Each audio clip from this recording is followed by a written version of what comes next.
And vakalat అనేది మనం ఆ క్లయింట్ ని రిప్రజెంట్ చేస్తున్నట్టు. ఇప్పుడు ఏ కేసునైనా మనం టేకప్ చేస్తున్నప్పుడు మనం ఖచ్చితంగా వకాలత్ ఫైల్ చేస్తాము. అండ్ ఆ ఫార్మాట్ ఎలా ఉంటుందని నేను ఎక్స్ప్లెయిన్ చేస్తాను. నేను ఒక సివిల్ కేసులో వకాలత్ ఎలా ఫైల్ చేయాలి అన్నది నేను మీకు ఇక్కడ చూపిస్తున్నాను. వకాలత్ ఫార్మాట్ ఇలా ఉంటుందండి. ఫ్రంట్ పేజ్ ఇలా ఉంటుంది, బ్యాక్ సైడ్ ఇలా ఉంటుంది. ఫ్రంట్ పేజ్ లో ఫస్ట్ మనం ఇక్కడ పైన కోర్ట్ నేమ్ రాస్తాము, తర్వాత అట్ ప్లేస్ రాస్తాము. అండ్ సివిల్ మ్యాటర్ కాబట్టి ఓఎస్, మన సివిల్ మ్యాటర్స్ అది ఏదైతే అది, ఒకవేళ ఫ్యామిలీ మ్యాటర్ అయితే ఫ్యామిలీ మ్యాటర్, సివిల్ మ్యాటర్ అయితే ఓఎస్, అది కేస్ నెంబర్ మనం ఇక్కడ ఫిల్ చేస్తాము. ఇక్కడ పార్టీస్ కాస్ట్ టైటిల్ మనం ఫిల్ చేసుకుంటాము. ఇక్కడ party name, plaintiff plaintiff name ఇక్కడ రాసుకుంటాము, ఇక్కడ డిపెండెంట్ నేమ్ రాసుకుంటాము. ఇప్పుడు మనం ఈ ఇద్దరిలో ఏ పార్టీకి రిప్రజెంట్ చేస్తున్నామో వాళ్ళ డీటెయిల్స్ ని ఇక్కడ రాస్తామండి ఈ ఏరియాలో. నేను ఇప్పుడు ప్లెయింటిఫ్ కి వకాలత్ రాస్తున్నాను. సో నా ప్లెయింటిఫ్ ఇందులో బిందు అనే నేమ్ తో ఉన్నారు.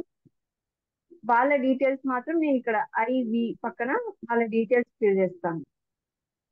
బిందు డాటర్ ఆఫ్ కానీ వైఫ్ కానీ, అండ్ వాళ్ళ age, occupation and residence address, ఈ ఏరియాలో ఈ డీటెయిల్స్ ఫిల్ చేస్తామండి. దాని తర్వాత do hereby appoint and retain, ఇక్కడ advocate name with enrolment number రాస్తాము.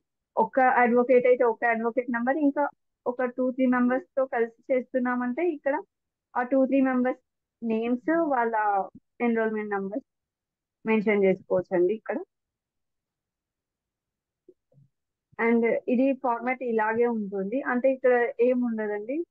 ఆ, నేను వీళ్ళని నేను అడ్వకేట్ గా రిటైన్ చేసుకుంటున్నాను, నన్ను వీళ్ళు కోర్టులో రిప్రజెంట్ చేస్తారు అని చెప్పి ఇక్కడ మ్యాటర్ ఉంటుంది. ఇక్కడ పార్టీ సైన్ అండి, అంటే నా ప్లెయింటిఫ్ కదా, నేను ఇక్కడ ప్లెయింటిఫ్ కి రాస్తున్నాను కాబట్టి ఈ ప్లెయింటిఫ్ బిందు ఉన్నారు కదా, వాళ్ళ సైన్ ఇక్కడ పెడతారు. ఒకవేళ నేను రెస్పాండెంట్ డిఫెండెంట్ తరఫున వకాలత్ వేస్తే డిఫెండెంట్ నేమ్, ఇక్కడ కూడా డిఫెండెంట్ డీటెయిల్స్ రాస్తాము. ఇక్కడ డిఫెండెంట్ సైనే చేస్తారు. మనం ఎవరికైతే రిప్రజెంట్ చేస్తున్నామో వాళ్ళ సైన్ ఇక్కడ. అండ్ ఇక్కడ ఐడెంటిఫైడ్ బై, ఇక్కడ ఏ అడ్వకేట్ నేమ్ రాస్తాము అంటే నేను రిప్రజెంట్ చేస్తున్నాను కాబట్టి నేను నా నేమ్ రాస్తున్నాను. Identified by my name and executed on a date, year, month, 3 రాస్తాము. ఇక్కడ అడ్వకేట్ అని ఉన్న దగ్గర ఇక్కడ వేరే అడ్వకేట్ తో అటెస్టేషన్ చేయించుకోవాలి. మన వకాలత్లో ఈ పార్ట్ లో వేరే అడ్వకేట్ తో అటెస్టేషన్ చేయించుకోవాలి. ఇది ఫ్రంట్ పేజ్ అండి. ఇప్పుడు బ్యాక్ పేజ్ లో బ్యాక్ సైడ్ ఇక్కడ కూడా మనం కోర్ట్ డీటెయిల్స్ రాస్తాము, అండ్ అట్ ప్లేస్ రాస్తాము, ఇక్కడ కేస్ నంబర్ రాస్తాము, కాస్ట్ టైటిల్, ఇక్కడ ప్లెయింటిఫ్, ఇక్కడ రెస్పాండెంట్ అండ్ వకాలత్. ఇప్పుడు ఎన్ఓసి తో వచ్చిందంటే ఇక్కడ నో అబ్జెక్షన్ అని వాళ్ళు ఇక్కడ సైన్ చేసి ఇస్తారు. ఇక్కడ మనం 2 లైన్స్ ఇట్లా క్రాస్ గా పెట్టి యాక్సెప్టెడ్ అని రాసి మనం సైన్ చేస్తాం. ఇక్కడ వాళ్ళు ఎన్ఓసి రాసినప్పుడు నార్మల్ టైంలో కూడా మనం ఇక్కడ యాక్సెప్టెడ్ అని రాయాలండి. సైన్ కూడా చేయాలి. అంటే ఎప్పుడైనా ఏదన్నా అవసరం ఉంటే సెక్షన్స్ లో వాళ్ళు మన సైన్, మనం వాళ్ళ అడ్వకేటా కాదా అని చెక్ చేసుకోవడానికి ఇక్కడ మన సైన్ ని వాళ్ళు వెరిఫై చేసుకుంటారు. ఏదైనా పిటిషన్ లో ఆ అడ్వకేటేనా ఈ పిటిషన్ వేసింది అని ఏమైనా వాళ్ళకి డౌట్ వచ్చి చెక్ చేసుకోవాలి అని అనుకుంటే ఇక్కడ సైన్, ఆ పిటిషన్ లో సైన్ చెక్ చేసుకుంటారు.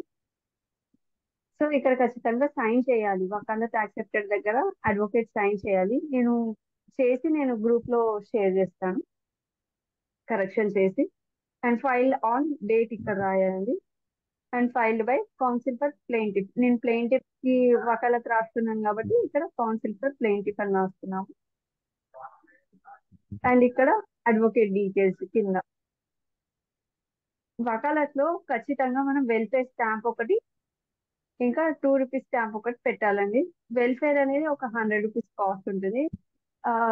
కొన్ని కోర్ట్స్ లో, సొసైటీస్ లో 110 కానీ 100 కానీ అలా ఎక్స్ట్రా చార్జెస్ కూడా చేస్తుంటారు. 1 1 2 రూపీస్ కానీ ఒక 10 రూపీస్ ఎక్స్ట్రా కానీ చార్జ్ చేసి మనకి ఇస్తారు. కానీ అది 100 రూపీస్ అని రాసి ఉంటుంది దానిపైన. అండ్ ఇంకొక 2 రూపీస్ స్టాంప్ వకాలత్ లో వెల్ఫేర్ స్టాంప్ తో పాటు ఒక 2 రూపీస్ స్టాంప్ కూడా మనం రెండు పెట్టాల్సి ఉంటుంది వకాలత్ వేసే ముందు. ఇంతే అండి, ఇంతే ఫిల్ చేస్తాము మనం వకాలత్ లో. ఏమైనా డౌట్స్ ఉంటే అడగండి. సో వెరీ గుడ్ ఆమని, మంచి చేసావు. కంగ్రాచులేషన్స్ ఆమని అండ్ వాసంత్ ఇద్దరికి మళ్ళీ ఇంకోసారి.